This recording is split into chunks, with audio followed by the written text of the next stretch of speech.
Naniniwala ka ba sa multo?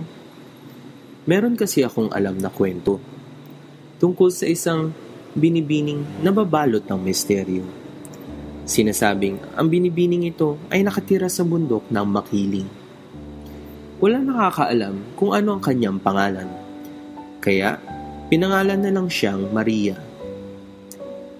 Maraming nagkukwento tungkol sa kanya. Subalit, ang sabi ay nawala na siya. Nasaan na nga ba si Maria Makiling? Nasubukan ko nang umakyat ng bundok. Umaasa mabighani ako sa dalagang naninirahan sa Makiling. Ngunit, hindi ko siya nakita sa masukal na kagubatan. Nahanap ko siya sa isang simpleng ngunit mapanlinlang na kwento ni Rizal. Dito, inilarawan niya si Maria bilang isang misteryosong birhen na tagapangalaga ng bundok Makiling. Siya ay mayroong malaking mata, mahabang buhok at kayumangging balat. Kawili-wiling isipin na si Rizal ay gumawa ng bagong sukatan ng kagandahan na ibang-iba sa mga Kastilang mananakop. Ngunit ito rin ay nagpapatibay ng eksotikong pananaw ng mga dayuhan sa mga Pilipino. Ang imahe ni Maria na pinenta ni Rizal ay sumisimbolo sa pagkatakam ng mga mananakop sa eksotikong kultura at sa kagandahan ng walang bahid at birheng Pilipinas bago pa dumating ang mga banyaga.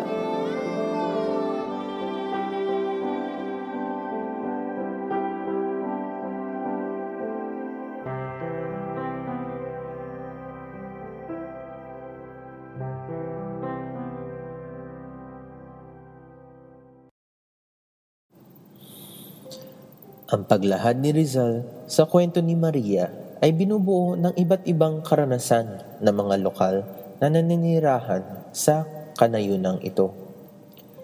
Nagsimula ang kwento tungkol sa mga ngasong nagtangkang hulihin ang baboy na alaga pala ni Maria.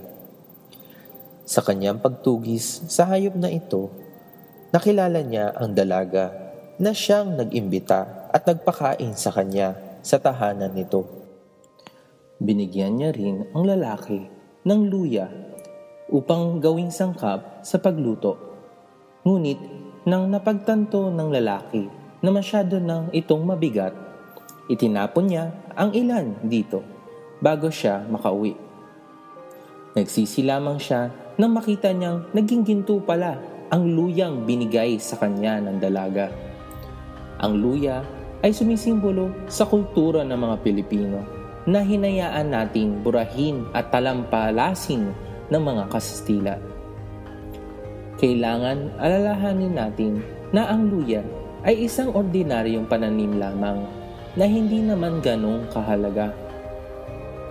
Nang itinapon ng mga Pilipino ang kanilang kultura, doon nila napagtanto ang halaga nito, na ang kultura ay katumbas ng ginto.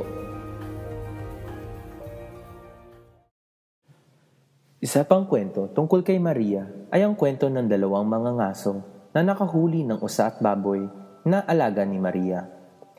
Noong bumaba sila sa bundok, nakasalubong sila ng isang matandang babae na humihingi ng kapirasong karne sa kanilang nahuling hayop.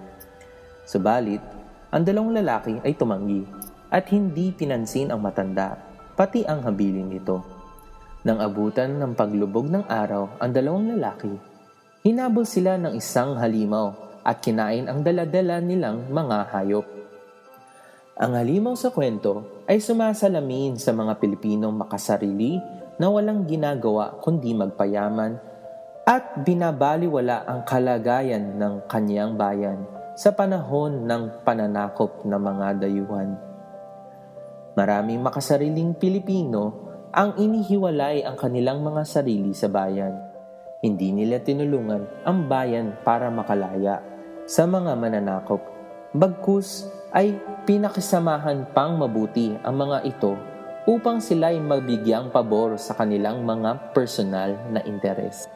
Ang pagdating ng halimaw ay ang pagdating ng pagkawasak ng lipunang Pilipino. Kung anuman ang makasariling kinuha ng mga tao mula sa Pilipinas ay masisira lamang kung kaya't walang makikinabang dito. May mga nagsasabi rin na ang pagkawala ni Maria ay buhat sa kabiguan niya sa pag-ibig. Nang ibigin niya ang isang magsasaka sa makiling, binigyan niya ito ng masaganang buhay. Bagamat nang nagtatawag na ang sandatang lakas ng bayan ng mga sundalo, piniling magpakasal ng binatang magsasaka sa isang dalaga upang hindi na mapabilang sa hukbo. Dahil dito, nagpakita sa kanya si Maria sa huling pagkakataon upang bigyan siya ng ipang reregalo, damit at alahas sa kanyang magiging asawa. Sinabi ni Maria na naiintindihan niya kung bakit magpapakasal ang lalaki, ngunit nalungkot rin si Maria na hindi siya ipinaglaban ng lalaki kahit alam niya na nandyan si Maria para tumulong. Nalulungkot ang bayan dahil hindi natin siya pinaglaban. Tinakbuhan natin ang ating responsibilidad at tinanggap na lamang natin ang ating kapalaran sa kamay ng mga mapaniil na mananakop. Marahil, multo na nga si Maria. Maari tayo ang dahilan ng kanyang pagkawala, na hindi natin siya pinaglaban at hindi natin sinuklian ang kabutihang walang sawa niyang binigay. Tayo ang dahilan kung bakit nananatili na lamang siyang isang kwento, isang alamat, isang multo. Marami pang Pilipino ang tapat na naniniwala sa kapangyarihan ni Mariang Makiling. Mga Pilipinong ipinaglalaban ang bayan at kasarinlan nito mula sa mga kasalukuyang manlulupig. Ang tanong lang ay, huli na ba ang lahat? O may pag-asa pa bang muling magbalik si Maria ng Makiling?